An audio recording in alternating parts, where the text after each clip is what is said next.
दृष्ट्वा तु पाण्डवानीकं व्यूढं दुर्योधनस्तदा आचार्यमुपसंगम्य राजा वचनमब्रवीत्.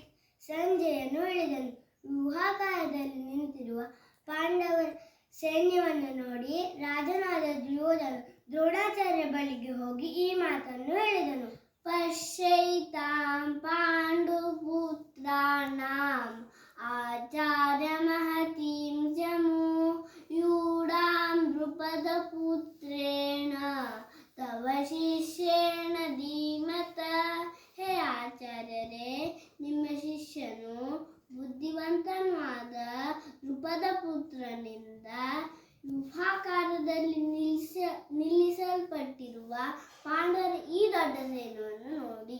ಅತ್ರ ಶೂರಾ ಮಹೇಶ್ವಾಸಾಃ ಭೀಮಾರ್ಜುನ ಸಮಾಯುಧಿ ಯುಯುಧಾನೋ ವಿರಾಟಶ್ಚ ದ್ರುಪದಶ್ಚ ಮಹಾರಥಃ धृष्टकेतुश्चेकितानः काशीराजश्च वीर्यवान् पुरुजित् कुन्तिभोजश्च शैब्यश्च नरपुङ्गवः युधामन्युश्च विक्रान्तः उत्तमौजाश्च वीर्यवान् सौभद्रो द्रौपदेयाश्च सर्व एव महारथाः.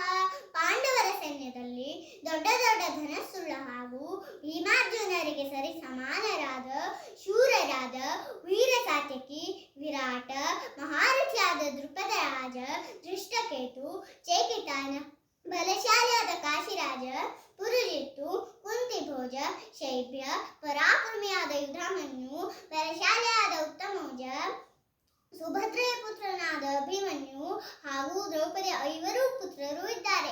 ಇವರೆಲ್ಲರೂ ಮಹಾರಥಿಗಳೇ ಆಗಿದ್ದಾರೆ. ಅಸ್ಮಾಕಂತು ವಿಶಿಷ್ಟಾಯೇ ತಾನ್ನಿಬೋಧ ದ್ವಿಜೋತ್ತಮ ನಾಯಕ ಮಮ ಸೈನ್ಯಸ್ಯ ಸನ್ನಾತಂ ತಾನ್ ಬ್ರವೀಮಿತೆ. ಓ ಬ್ರಾಹ್ಮಣ ಶ್ರೇಷ್ಠರೇ, ಇನ್ನು ನಮ್ಮ ಕಡೆ ನನ್ನ ಸೈನ್ಯದ ಪ್ರಮುಖ ನಾಯಕರು ಯಾರೆಂಬುದನ್ನು ತಿಳಿದುಕೊಳ್ಳಿ. ನಿಮ್ಮ ತಿಳುವಳಿಕೆಗಾಗಿ ಅವರ ಹೆಸರುಗಳನ್ನು ಹೇಳುತ್ತೇನೆ. ಭವಾನ್ ಭೀಷ್ಮಶ್ಚ ಕರ್ಣಶ್ಚ ಉಪಶ್ಚ ಸಮಿತಿಂಜಯಃ ಅಶ್ವತ್ಥಾಮ ವಿಕರ್ಣಶ್ಚ ಸೋಮದತ್ತಿಸ್ತಥೈವ ಚ. ಹೇ ದ್ರೋಣಾಚಾರ್ಯರಾದ ತಾವು ಭೀಷ್ಮ, ಕರ್ಣ, ಕೃಪ, ಅಶ್ವತ್ಥಾಮ, ವಿಕರ್ಣ, ಸೋಮದತ್ತನ ಮಗ ಭೂರಿಶ್ರವ ಹಾಗೂ ಇನ್ನೂ ಅನೇಕರು. ಅನ್ಯೇ ಚ ಬಹವಃ ಶೂರಾಃ ಮದರ್ಥೇ ತ್ಯಕ್ತ ಜೀವಿತಾಃ ನಾನಾ ಶಸ್ತ್ರ ಪ್ರಹರಣಾಃ ಸರ್ವೇ ಯುದ್ಧ ವಿಶಾರದಾಃ. ಮತ್ತು ನನಗಾಗಿ ತಮ್ಮ ಜೀವದ ಹಂಗನ್ನು ತೊರೆದು ಬಂದ ಇತರ ಅನೇಕ ಶೂರರು ಇದ್ದಾರೆ. ಇವರೆಲ್ಲರೂ ಹಲವು ವಿಧದ ಶಸ್ತ್ರಗಳುಳ್ಳವರು ಮತ್ತು ಯುದ್ಧ ಕಲೆಯಲ್ಲಿ ಚತುರರು. ಅಪರ್ಯಾಪ್ತಂ ತದಸ್ಮಾಕಂ ಬಲಂ ಭೀಷ್ಮಾಭಿರಕ್ಷಿತಂ ಪರ್ಯಾಪ್ತಂ ತ್ವಿದಮೇ ದೇಶಾಂ ಬಲಂ ಭೀಮಾಭಿರಕ್ಷಿತಂ. ಭೀಷ್ಮನಿಂದ ರಕ್ಷಿತವಾದ ನಮ್ಮ ಸೇನೆಯು ಅಪರಿಮಿತವಾಗಿದೆ. ಆದರೆ ಭೀಮನಿಂದ ರಕ್ಷಿಸಲ್ಪಟ್ಟ ಪಾಂಡವರ ಸೇನೆಯು ಪರಿಮಿತವಾಗಿದೆ. ಧನ್ಯವಾದಗಳು.